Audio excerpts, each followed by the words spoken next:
You throw Put my I put articles I away. put your article in the trash, but I read it first. Wow. Yeah. Well, that's I amazing. like I like it. The writing your waiting to write your book is costing you opportunities. It's a really good one because I can't tell you how many times I was like, "Man, I should have done this a year ago." Because can't believe the money I left on the table. That's okay. So, what was the topic of today's article, Stu? Since you threw it in the trash. We got put in deleted mode. Waiting to write your book is costing you opportunities. Yeah, 100%. So Yeah. today, talk a little bit about that. Stu's referencing the article of the week, um, and I think one of the big things that one of the big myths that people believe, and we're going to address this on the webinar that we're doing tomorrow. You can scan the QR code um, up there on the screen, and we'll throw the URL in at some point. But most people believe that if you want to have a book with your name on it, okay, and you're awesome and you got the authority and you're, everybody thinks that you're a stud or a studette or whatever, that you just sit down and start writing. And that's really nothing could be further from the truth as far as what you need to be able to do. In fact, yesterday I filmed all the episodes for an upcoming 5-day challenge that we're going to be doing. And one of the things that I uh, explained to people is that the first step is to start. You got to plan out your book. You got to plan out all the elements that go into laying a solid foundation. Because again, most people just think, okay, I'm just going to sit down, maybe I'll come up with an outline, and then I'll just have the intestinal fortitude to write. Or I saw this ad on Facebook, and I don't respond to stuff. Normally I don't go on Facebook because I think Facebook sucks. Hmm. Um, but I wonder if I can see the ad. No, I won't be able to find the ad again, because of course you can never find anything again. But basically, what it says is that ChatGPT can outline your book, and something so and so will write your book. It'll write a 200-page book in an hour with a single prompt. Damn. And I'm like, okay, so what you're saying is AI can generate 200 pages worth of text in an hour, which actually is kind of slow. Uh, but you're going to put your name on 200 pages of crap Hmm. that an AI bot spit out, and you're going to expect that people are actually going to take you seriously and that it's actually able to kick out a book that you deserve some sort of authority or recognition from. Now, I'm not talking about all that Kindle Cash bullshit where it's throw up 1,000 books on Kindle, even though I think they limit you to 3 a day now because people were just churning Wow. out total crap. Um, but it all starts with a solid plan. And you might think, okay, of course, I got to have a plan. I gotta outline my book. Well, here's the thing: outlining your book is actually the sixth step in a proper plan. That's actually step number 6. There's a Hmm. whole bunch of stuff that happens before that. And that's the stuff we're going to be talking about on the webinar that I'm doing tomorrow, on the push button book plan webinar. But I will tell you what the number one is, Stu. Okay. Do, All do right. you do you want to know what the number one? Actually, this is number 7. Hmm. I was wrong. What do you think the number one part of your plan should be for writing your book, Your putting together your audience. plan? Who you writing for? That's actually number 2. Oof. I Okay. guess like what's your what's your topic? What's your title? Well, No, actually, no. your topic and your title is number 4. Dang. I'm all out of whack. All right.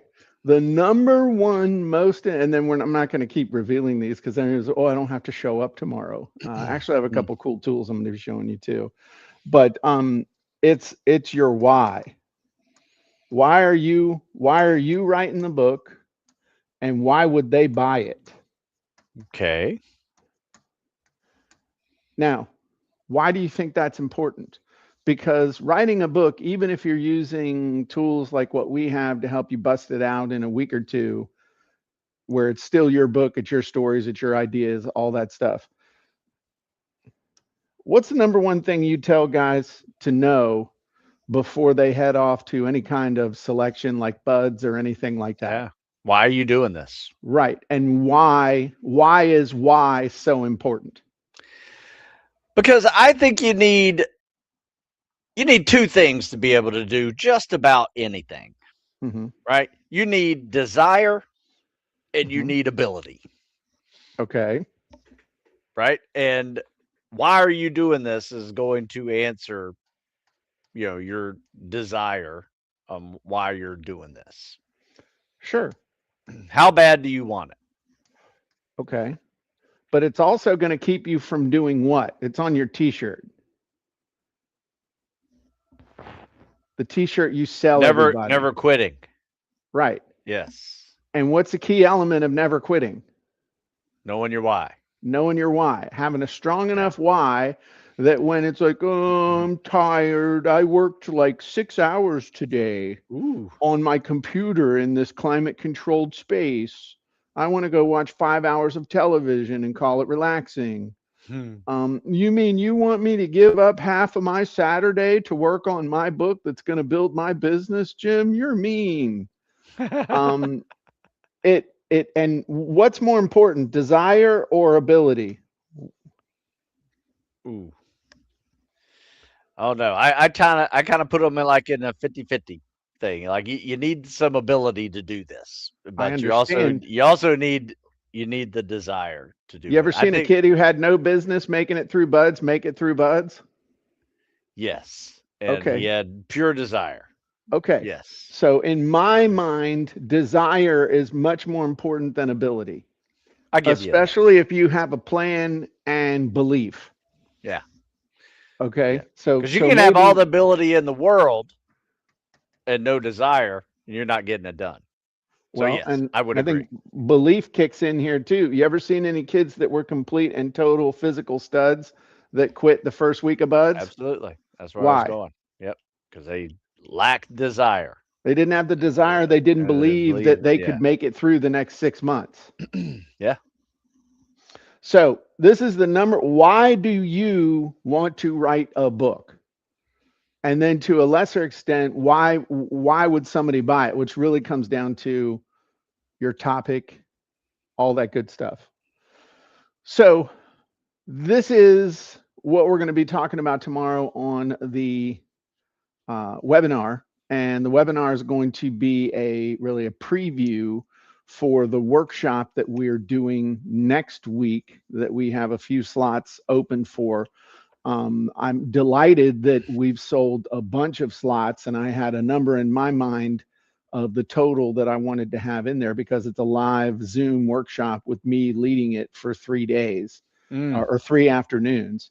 Um, and so to be honest with you, I'm not going to push it that hard because I've already pretty much almost got the number in my head of what I wanted. So if it's something that you think you'd be interested, having me help you plan out your book in a small group setting on Zoom over 3 afternoons, I would encourage you be on that webinar tomorrow to get the details, and don't wait because it's coming up quick and it's limited spots.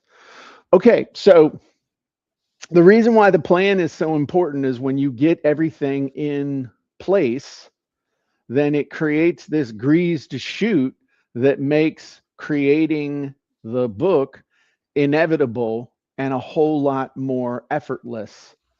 because pretty much all you have to do is have the right strategy to bust out all your chapters and then get it published. So the big thing with your plan is knowing why, understanding who you're going after, your topic or title, who you are as it relates to that, and then where this whole thing is going. Because the other thing is, and I will tell you that the last part of this, okay, the number 10 in your plan is actually your 12-month plan for where this is going, because it isn't just like Stu talking about dudes wanting to be in buds and be a Navy SEAL. Understanding in the short term while you're there is important, but then seeing the long term view of where you're going is going to give you the ability to stick with it and to have that vision and not get caught up in that short term stuff. That was Mm-hmm. my big thing that I really struggled with in college. Was I never saw the big picture of my whole job was to make it through today so that I could graduate. And so I was always focused in on what a pain in the ass today was and how this semester was dragging on forever. And so college kind of sucked. But if I had been focused on or understood that the whole purpose of all the stuff that I was dealing with was to make it to graduation day, then my attitude would have been different towards what I was doing. I would have seen the end Hmm. as opposed to just being mired in the short-term BS. So, anyway, what I have learned in 25 years of doing this is that the people with a plan are the ones who actually, with the right plan, a real world plan, not a theoretical plan, the kind of plan that you get from library books or people who've written one or two books. It's a plan from somebody who's been in the trenches doing this for 2.5 decades, helping other people do it. Actually, doing it myself for almost 3 decades. Yeah. Because I published my ebook in '97, Mm. but this is what it takes, the whole picture. That's the complete plan. So that's what we're going to be talking about tomorrow. Y'all can scan the QR code right up there and you can register for the webinar. What's your plan when you're writing a book, Stu? He's like, I don't want to answer that question. My plan Hmm. is who am I writing it for? What am I changing with the things that I already have? How Hmm. is it different? So I try to have a differential part, differentiating piece to this book that makes it stand out from the other 40. So I have to do that when you write that much. All right, let's do that again. Who is So this for? yeah. How is it different? Yes.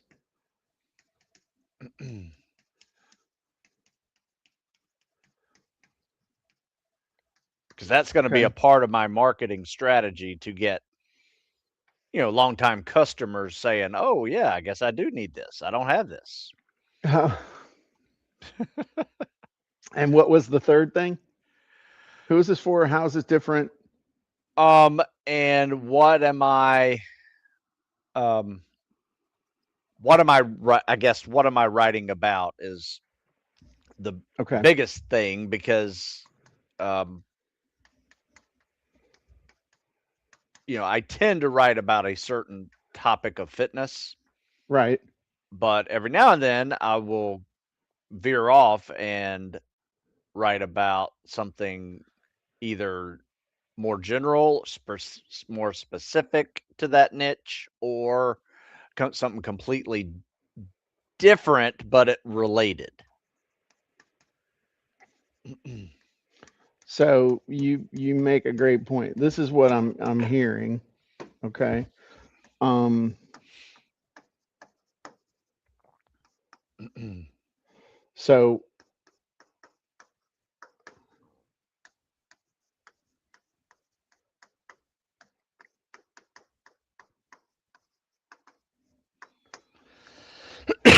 so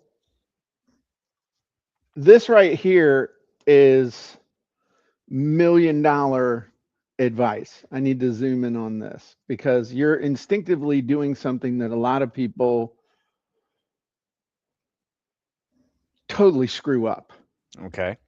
Because you've heard me say this before, the number one way to fail is to take a new product to a new audience that doesn't know who you are. Mm, To invent something and then go in search of an audience. right. So what you're doing is, okay, I've got my established audience. I've got customers. And your main source of sales for your books now comes from your existing customers and existing sphere of influence.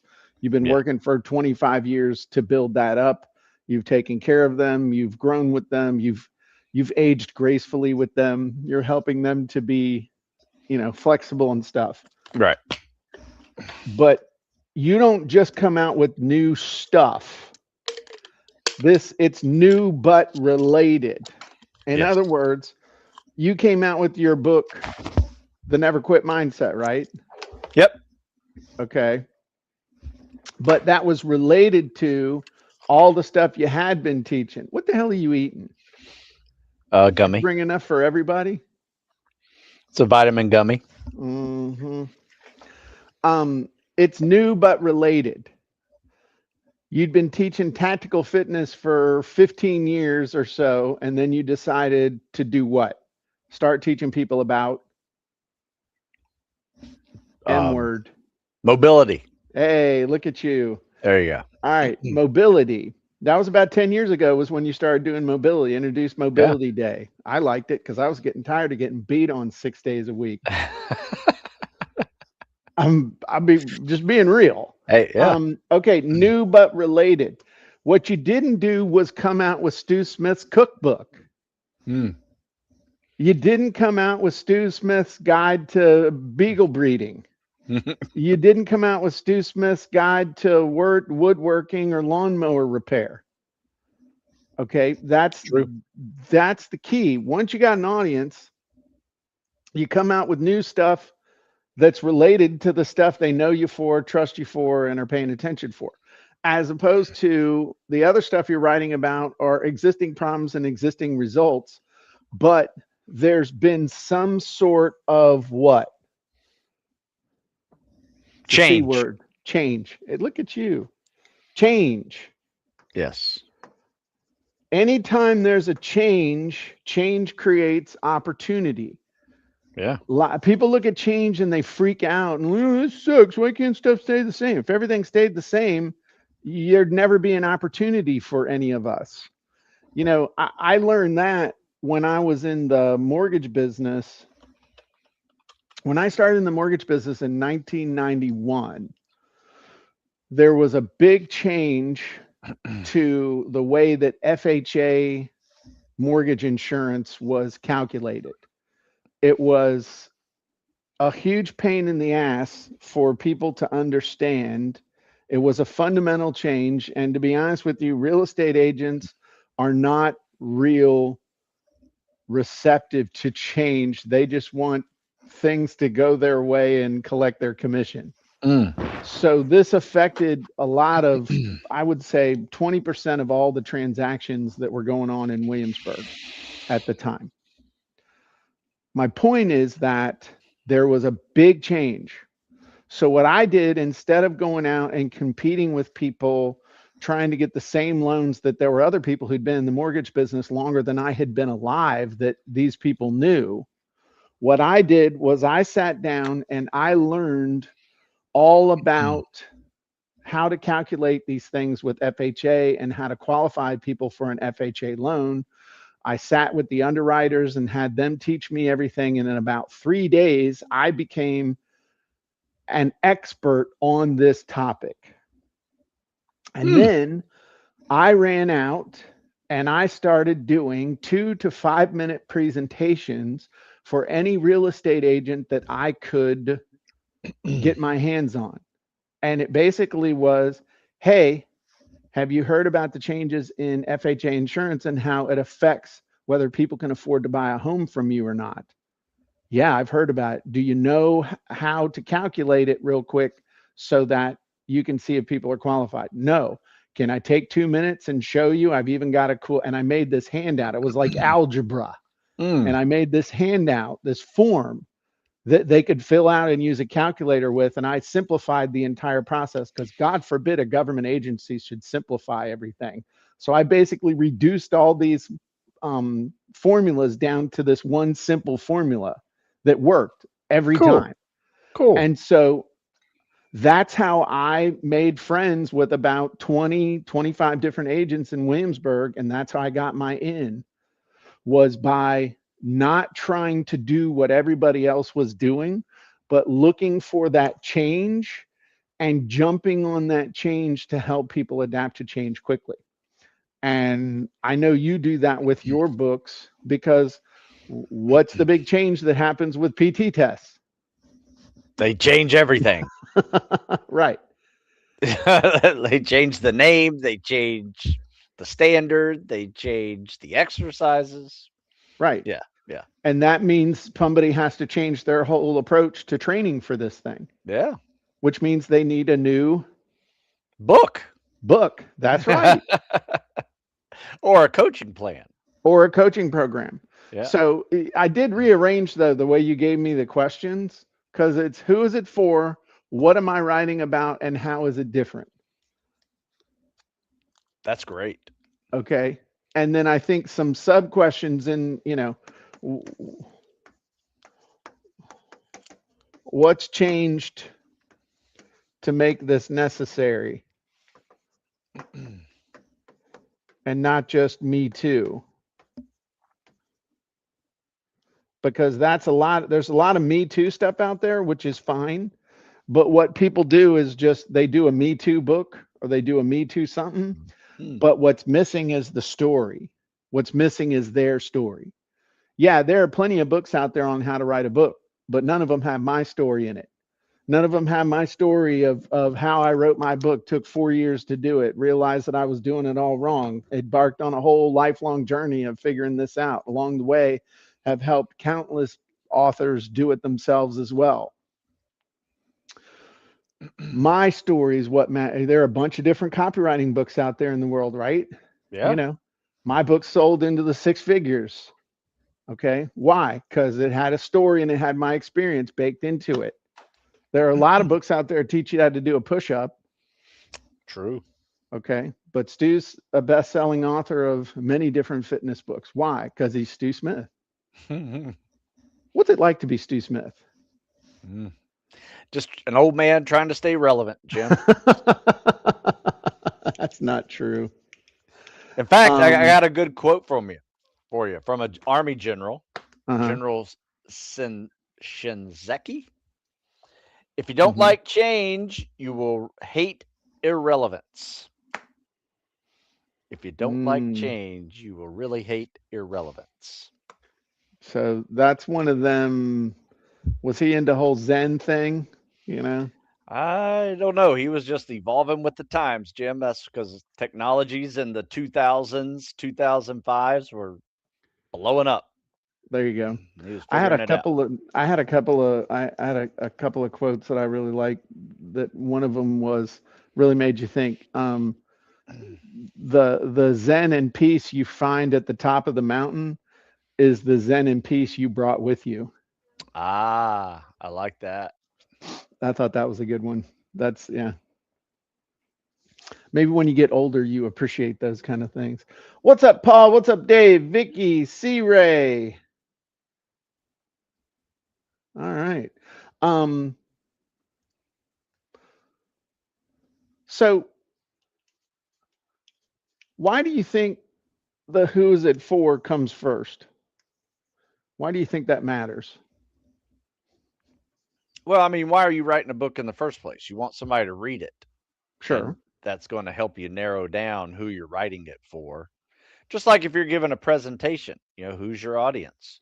When I had teachers that were grading my writing, I knew Mhm. who my audience was. Yeah. I did a little in-depth little research of the background of the person just to make sure I was like hitting all the right points that would make that teacher be, Make you that know, teacher happy. happy. Yes, and like my like my writing, because I learned that through mistakes. Like I remember one time, and I was the type of kid that teachers, English teachers, would read my essays to the class. Hmm.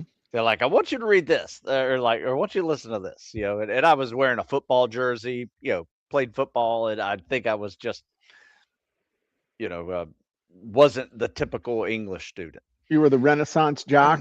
I guess. But anyway, they liked my stuff. But this one English teacher did not, because Really? I wrote about football, and and I just happened to write about it, how much it means to me, and it gets me to school, and it makes, it helps me work harder. And, you know, there was a comment that, like, I got the C on this English paper, and the quote was, "Why even come to school if it's football?" I'm like, "Huh, okay." I don't know. It was just one of those comments. I'm like, okay, I need to start figuring out who I'm writing for. Right. And that was ninth grade, Jim. Been doing it ever since. Wow. Okay. I didn't get smacked with that until 11th grade, Yeah. when I realized you weren't writing, you were writing for the teacher. You weren't writing for you, you were writing for the teacher and who Yes. the audience was.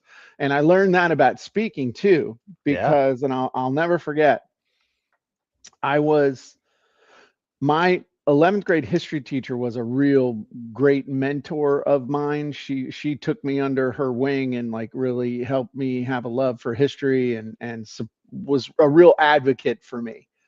And I was a teacher's pet. I used to go get her coffee every morning and would go in and talk with her on break. I didn't care. I thought she was really cool. She's why I majored in history, even though my mom majored in history in college too. She was the one that really, I was reading my mom's history books just for fun, but then my history teacher was the one who inspired me to want to really go major in history. Hmm. Anyway, she nominated me to go to the governor's school. And the high school that I went to, there were about 6,000 kids in the high school. So in my class was the smallest one, had like 800 kids. So anytime there was anything for that, it was always a competition. So just because you got nominated to do something, then they usually you had to give a presentation, you had to write a paper, you went up, everything was a freaking competition just to Mm. get to the competition. So we had to give a speech in order to in order to them to decide who was going to get to go.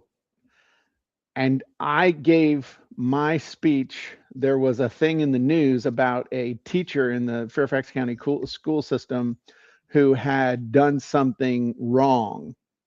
And we'll just leave it at, you can guess what he might have done wrong with a student.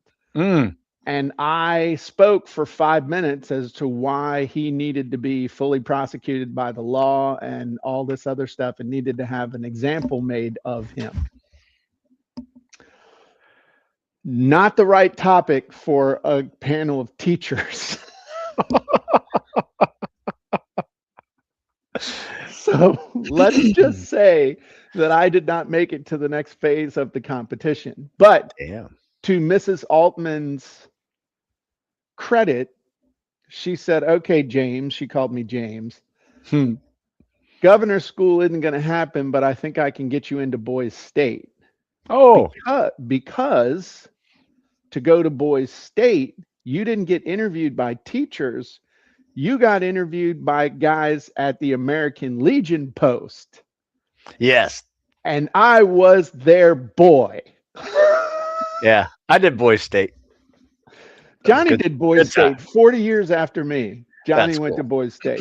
I thought That's that was really cool. But that difference of knowing your audience, I'm sure you can imagine that me sitting down with a bunch of old World War II vets Oh, at the the best. American Legion doing an interview about why I should go to Boys State went really well. Okay. Nice. I like it. So anyway, knowing your audience is key. Hey, And Dave had a good question. okay. Point number 4, when the topic is timeless, how do you introduce an element of newness? So that is a great question. Yeah.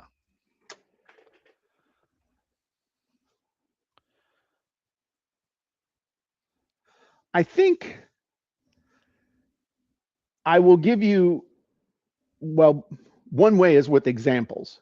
Matt, so that's the number one way is with examples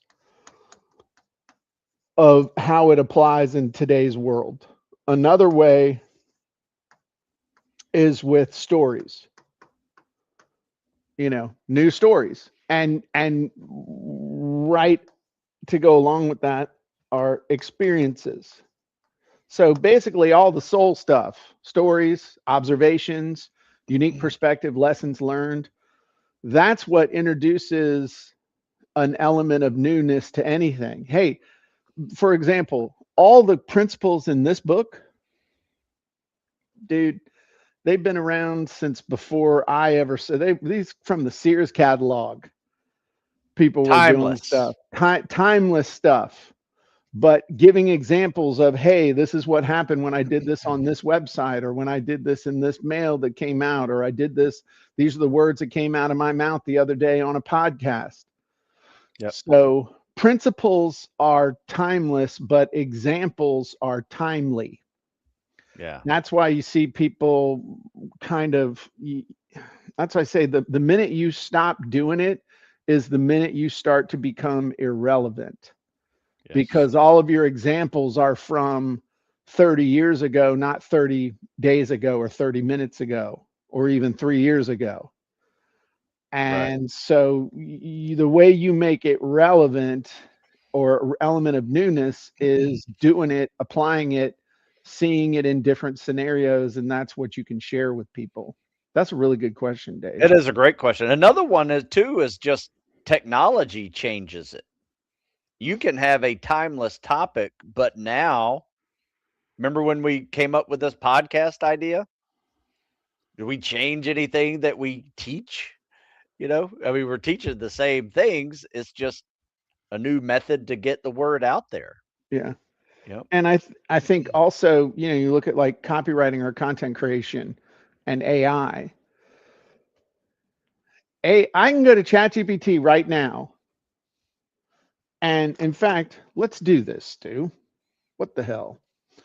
We're gonna we're gonna go over to ChatGPT and I'll do a new chat, sanitize this a little bit. And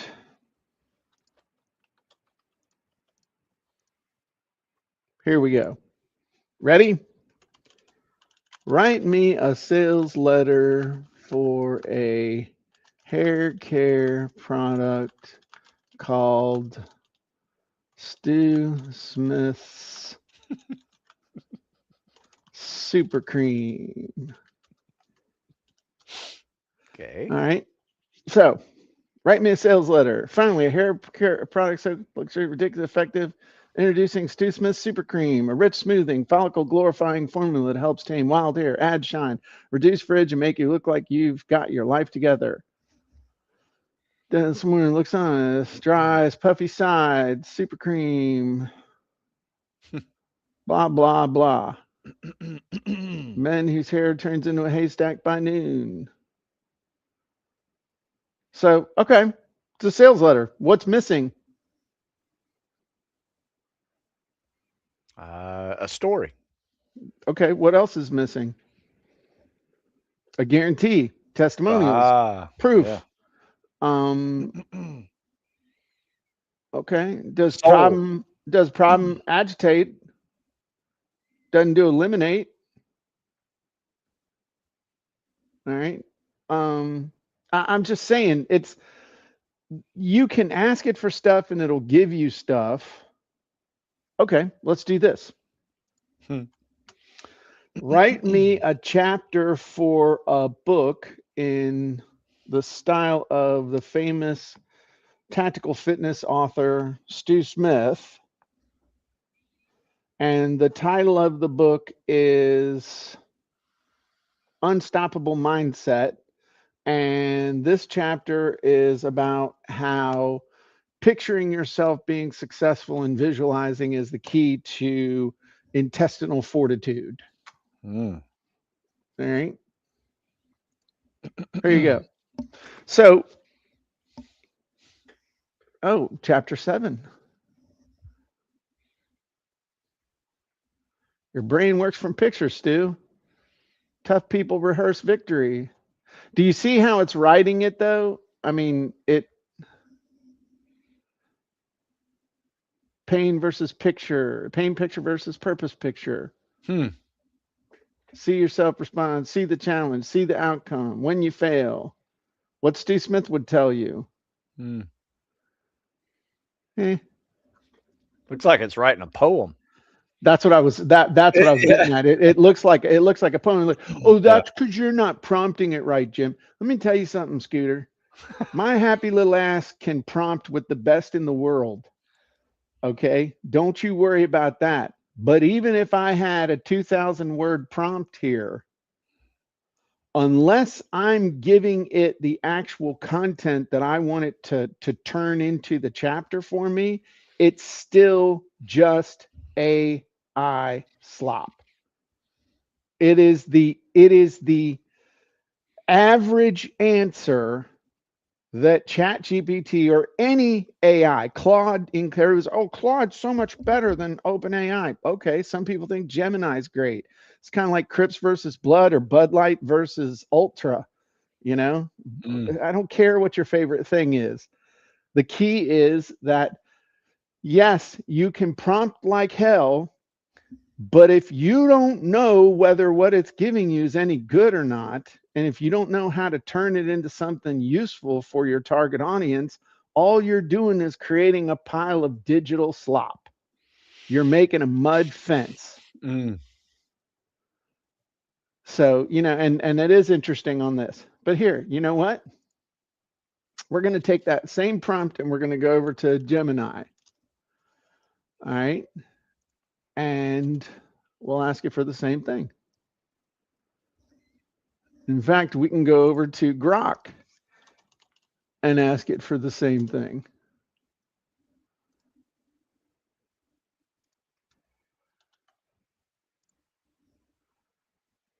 High demand. Please try again later. Okay, well, the mental rep.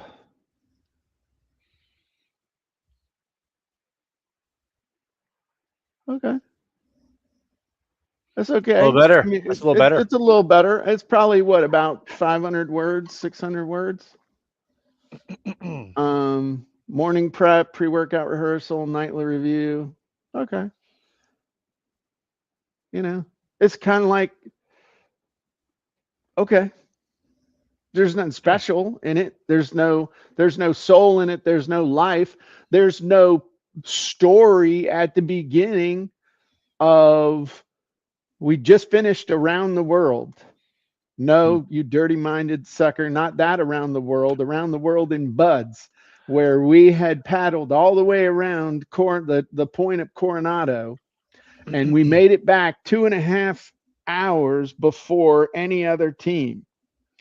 The picture I made in my mind was, oh crap, all we're going to have is a bunch of calisthenics and they're going to beat on us while we're waiting for the other ones to show up. But the instructor looked at me and my team and said, all right, grab your paddles and dig a hole. Oh Lord, here I thought it's going to start. But after we dug that deep depression, he said, okay, grab the boat. You ladies can have a nap until the next team shows up. And I laid there in that sand like it was the most comfortable mattress ever. And I got a 2.5 hour nap because I put out. But all of that started by visualizing us completing that around the world faster than anyone else. That's the power of visualization. Now, let me tell you how you can apply it. After that, who gives a crap where the stuff came from? I That's mean, it true. would be nice if you actually gave. I mean, is that pretty close to the story that you Yeah, tell? that's pretty good. Pays to be a winner. But but it pays to picture the win first. Yes. Yes. Now If you're I not, just made that shit up right there, and no, that's pretty good. that's pretty good because that goes right along with my saying is if you're never thinking about quitting if you're thinking about winning. 100%. So now it's like, but the thing is still, this is the average thought of what visualization is. Okay. I mean, this is just the average stuff of what visualization is. Terry asked a question: if Stu were to write the story and put in front of and integrate into the Gemini draft, would it be better? I mean, I don't know if putting in the picture, the story of what Stu had done into the prompt, start with this story. I don't know, might help. Who knows? But Try it out. now we're getting into a situation where there's effort going into what feels like a scratch lottery ticket, because it's like, okay, I, I Mm. I'm spending all this time trying to coax the AI to give me what I want. Sometimes you just tell it what the hell you want by telling it the stuff, and AI's role is to clean it up for you, and that's the Yeah. best way to do it. Not have it and invent stuff for you. Mm. And that's what most people are doing when they're trying to go to ChatGPT and say, like, take we'll call it the, what's the kid from the movie? It says, "Please, sir, may I have some more?" Timmy? Begging. No, not Timmy. Not Timmy. Timmy? That's South Park. Oh, okay. Timmy. Um, Somebody who knows. But Terry said not in his prompt into the revision. Yeah, I mean that's the key. That's a dirty little secret of the whole AI thing. You can take what AI spits out. Hopefully, you've used a good tool like Copying Content, or you can go right to a chat bot and have it just give you some stuff. And if you put a really good story, your own story at the beginning, or your opinion that's supported, or a unique perspective, or a lesson learned, it's like the cheat code to getting into people's brain. So you start with your story, they get sucked in by the story, it gets rid of their internal critic, and pretty much as long as you don't insult their mother, kick their dog, or talk about religion or politics in the rest of the chapter, they will accept everything that comes after that if it supports the relevant story at the beginning of whatever it is you're doing. And that goes for a chapter, it goes for an article, it goes for an email, it goes for anything, a Yeah. webinar. Yeah. You share a cool story, and then that earns the right for you to share your slop data. Oliver Twist, thank you. Yeah. Very good. Please, sir. Um, may I have some more? Wow. Stu's like, screw you, Jim. I'm out. I think Stu had a technical issue. Either that or he just wanted to end on a high note. Here he comes. What happened to you? You I pushed the wrong button? Yeah, I was like closing out windows that I was searching for Oliver Twist. So you were so excited. Please, sir, may I have some more? Click. Yeah. Just clicked it right out. So that's why I talk about soul so much in everything that we're doing, because it's kind of like if the cheat code for mental health and a good attitude is gratitude. Anytime Mm. you're in a crap situation, if you can find something to be grateful for, it changes everything. There's nothing that is going on in your mental world that gratitude cannot be the cheat code to get you out of that. Yes. Okay. This is the same thing when it comes to especially content creation. The soul, stories, observations and opinions, unique perspective, lessons learned. If you plug that in, that's you plugging it into the output. That's how you become the anchor to the AI slop, not the other way around. Yep. But the real key is You share your soul, and then you use AI to clean up, accelerate the process of telling your story, of sharing your content, of sharing your ideas, not just going to, I mean, dude, there is absolutely no value in my mind to assembling a book like this. Write me a, okay, so what would be another topic? Okay, I could just do another one. Another chapter. This chapter is about what would it, about never quitting when the going gets tough. All right. There's literally people that think that that is writing a book, that that is creating value. There's no value there. Yeah. Zero. There is no value in that at all. And I'm not turning into one of those. You heard the term Luddite. You remember who the Luddites were in history? They basically, it was in England. Hopefully, I'm not screwing this up because I already said I have a history degree. Mm. But they were people that were upset that their jobs as in cottage industry weaving at home were being taken by these big industrial mills. So they went and destroyed some mills and some stuff. I mean, they got militant over their Mm.